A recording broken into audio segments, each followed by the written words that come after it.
luto.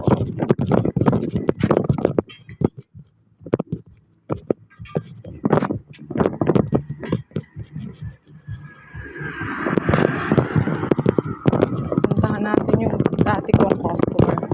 Pinapabalik ako ngayon. May sukatan na ka rin. Ha?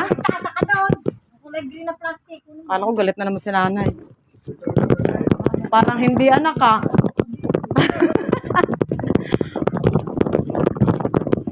Ayan. Si nanay. Lagi high blood. Laging galit. Akala mo lagi parang pinagsakluban lagi ng langit at lupa. Oy, maraming gasolina si Inday. Oops. Nay, ako'y naka-vlog. Ang ingay-ingay nyo. Sama kami? Ako may tama mo? Hindi. Pag may punta muna ako sa customer. Hindi kasama?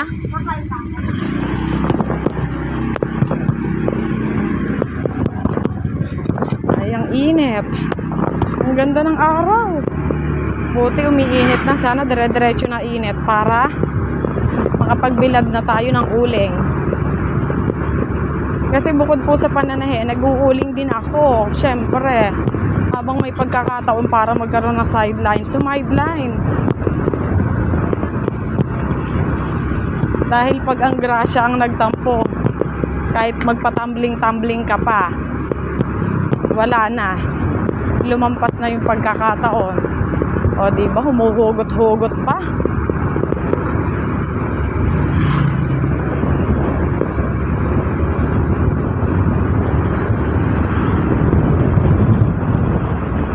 Pupunta tayo sa Pansol.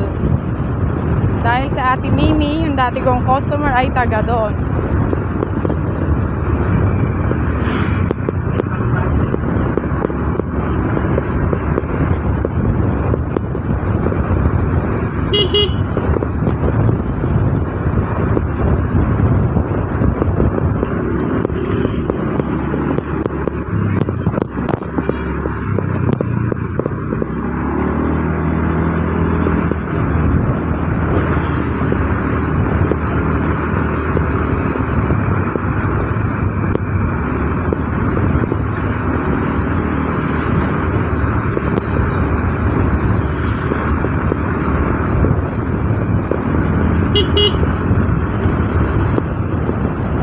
Sa Bulusukan tayo dadaan para para maganda.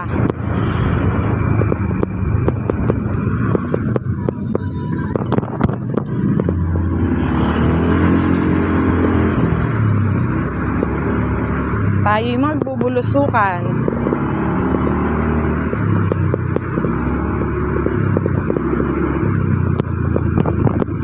Oops.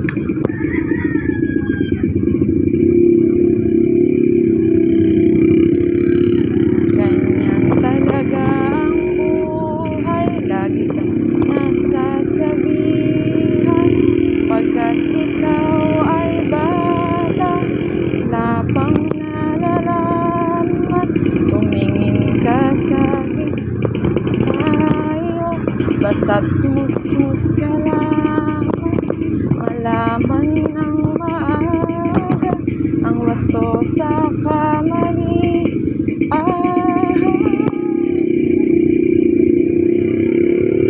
batang-bata ka pa.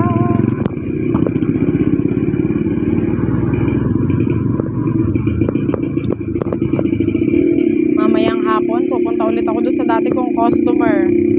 Kasi nakabili na daw siya ng tela. Ay, ayun, pupuntahan ko na para sukatan ulit yung supa niya. Kasi nga, yung aking listahan dati ng supa na notebook ay, Diyos ko dahil nasunog. 2 notebook pa naman yun, sayang.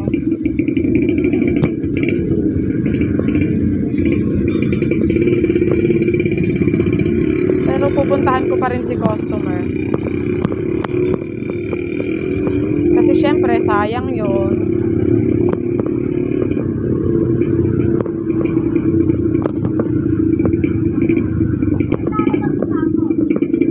Init eh.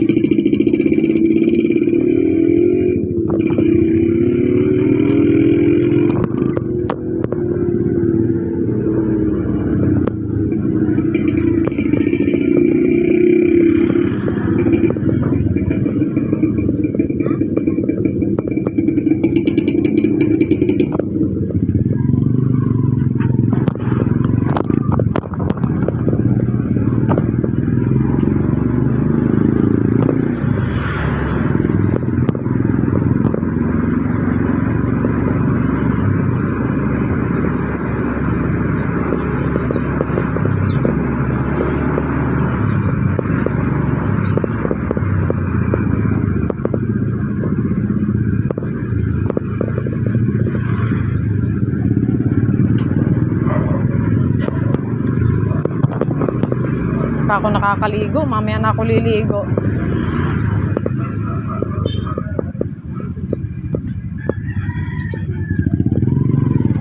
Para bago ako manahe, maliligo muna ako. Kasi kailangan ko manahe ngayon kasi may deliver ako sa Sabado. Batang bata ka pa, batang bata ka pa, batang bata ka pa.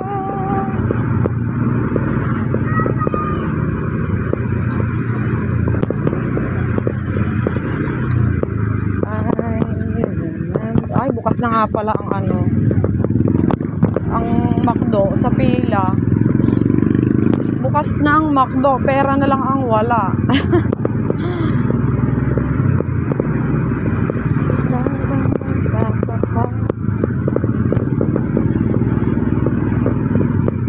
Batang bata ka pa.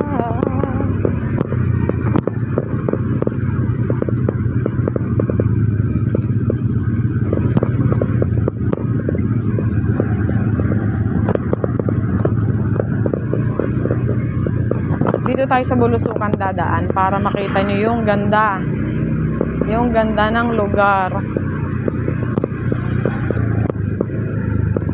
Siguro nagtataka yung mga nadadaanan ko kung bakit ako nagsasalita, mag-isa lang ako sa motor. Hindi nila alam, nagbibideo ko. Ang likot naman ng bag ko eh.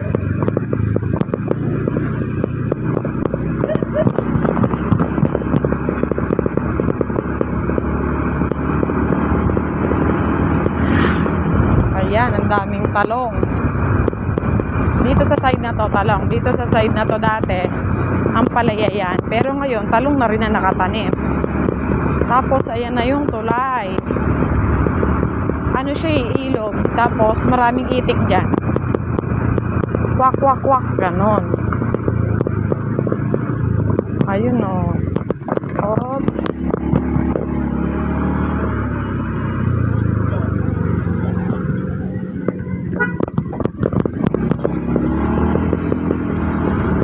Diba? Dito marami nagja-jogging pag umaga. Siguro hilong-hilo kayo pag pinanood nyo tong video ko. Kasi ang likot ng aking patungan ng cellphone. Actually, yung aking cellphone nakalagay lang sa bag. Iniisip ko pang bumili ako ng handle. Bumili na ako ng handle dati. Ito ako. Pangit naman paglagyan. Sobrang likot. As in, nanginginig talaga yung video.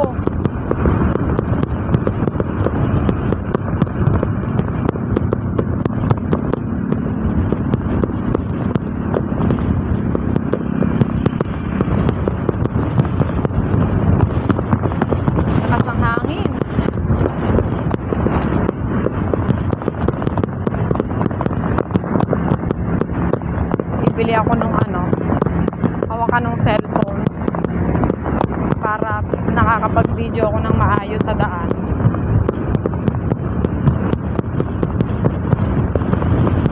Pinapupunta ako ni customer kasi paalis daw sila bago mag-lunch. Kung hindi raw ako makakapunta ngayon, bukas na lang. Eh kapag may mga ganitong customer, kung kaya ko naman puntahan, pinupuntahan ko na kasi nanghihinayang ako, baka kasi mamaya biglang magbago ang isip o sabihin next time na lang kasi hindi ko napuntahan agad. Pero kung napuntahan ko sila agad, makakapag-down na sila, hindi na nila mababawi na hindi na sila magpapatahe kasi nakapag-down payment na sila eh. Kaya ayoko talaga nung binubukas-bukas ko yung pagpapasukan. Maliban na lang kung malayo ang customer. Halimbawa, nasa ibang lugar. Pero pagka ganitong kaya ko naman puntahan, halimbawa, kasunod lang na barangay, kasunod na bayan, pinupuntahan ko na kasi sayang yung pagkakataon. Tapos na naman ako magluto. Bago ako manahe, magsukat na muna ako.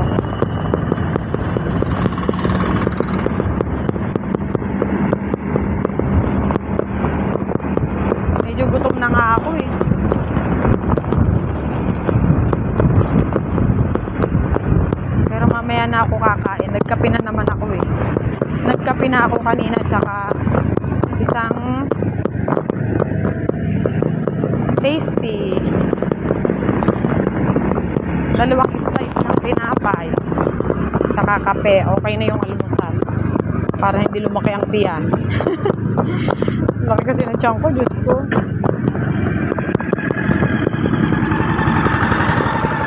Dito na tayo sa bayan.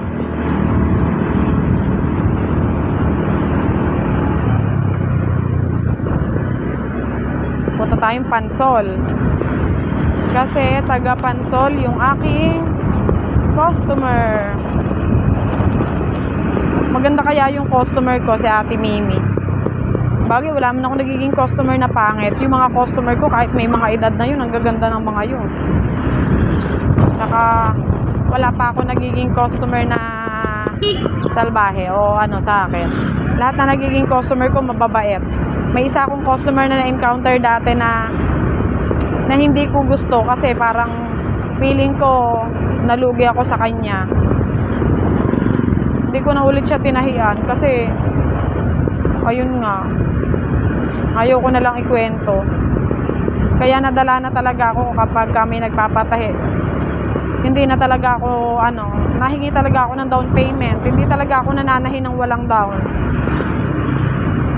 Kasi mahirap na, nagpapasigurado lang ako ulit. Ayokong masayangan ako ng pagod, pera. Sabi mo yung effort ko doon sa tahe. Pag po kasi may nagpatahe, tapos biglang nag-cancel at walang down payment, wala akong magagawa. Kasi wala naman silang down, wala akong habol sa kanila. Kahit pa sabihin natahi ko na. Kapag natahi ko naman, wala namang pagkakasyahang supa nun. Kasi kahit po magkakatulad silang L-shape or corner na set, o may tendency pa rin na hindi sila magka-size. Maaaring mas malaki o mas maliit, ganon. Mas malapad o mas makitid. Kaya humihingi talaga ako ng down payment. Assurance ko na rin yun para sa aking sarili.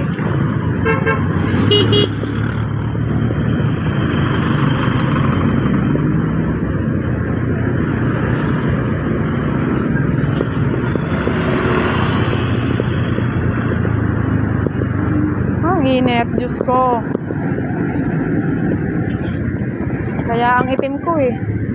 Okay lang namang umitim. Kaysa maputi ako, tapos ako'y nakakulong lang sa bahay. Hindi ako kumikita ng pera. Maputi nga ako. Hindi naman ako kumikita ng pera. Dito na ako sa ko. Dito na ako sa negra ako, pero kumikita ako ng pera. Matakaw pa naman ako. Pag ako may nagustuhang pagkain, talagang binibili ko. Kung mahal, syempre nagtitiis muna, kung hindi muna. Nasusunod na. Pag maganda kita. Kasi minsan deserve ko rin naman kumain ng masarap. Kami ng mga anak ko. Kasi kaya nga kami nagpapakahirap mag-asawa eh. Para makakain kami ng masarap-sarap ng kahit hindi naman lagi. Kahit minsan lang. Yung baga namang pinaka-treat na namin sa sarili namin sa kasama mga bata. Ang hirap naman kumain. Lalo ka ngayon kaya. Parang ang hirap kaya kumain ngayon kapag halimbawa tulad yan, pag ako nagdi-deliver, syempre nakamotor ako, wala ako kasamang bata. Minsan nagugutom talaga ako, dumadaan ako sa Jollibee, umu-order ako. Minsan kahit ayaw kong pasalubungan ng mga bata, yung anak ko. Hindi ko talaga natitiis kahit burger man lang. Kasi biruin mo yung kumakain ako ng Jollibee, tapos yung mga anak ko nasa bahay, nag-aantay. Kaya kahit paano talaga, iniuwian ko sila ng kahit hindi Jollibee, kahit yung mga something lang. Halimbawa donut, ganon, tinapay. Lalo si Jack. Kasi pag bago ako umalis, lagi talaga nagbibili yun, mama, pasalubong. Minsan binibili nun ni Jack siopaw. Si Oding naman ang binibili nun donut.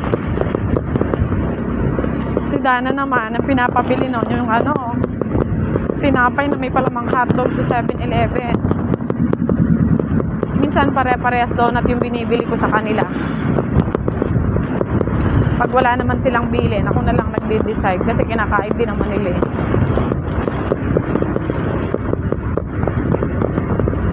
Ayan, malapit na tayo sa aking customer. May salon yun eh, si Ate Mimi. Andito ang salonan sa parteng kanan. Kaya hindi naman ako maliligaw. Aray ko, napuwing pa ako eh. Sipag ni tatay oh. Kung may pera lang ako, bibigyan ko ng pera yung mga ganan. Yung mga may edad na, nakakaawa kasi kapag ganyan may mga edad na, tapos ganang buhay pa rin. Eto ang kay ate sa Salon de Pansol. Oops, dito tayo. Tapos, kakanan. Tapos, dito yata yun. Parang tanda ko dito eh. Tao po. Si Ate Mimi po. Dito po sa kasunod. Eto pa. O, tama ako.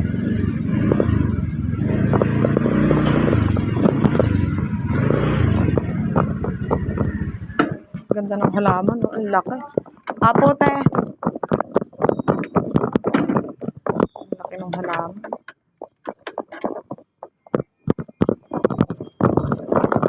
Ate, may aso po? Ay, wala. Di ba? Ah. Kanila ate.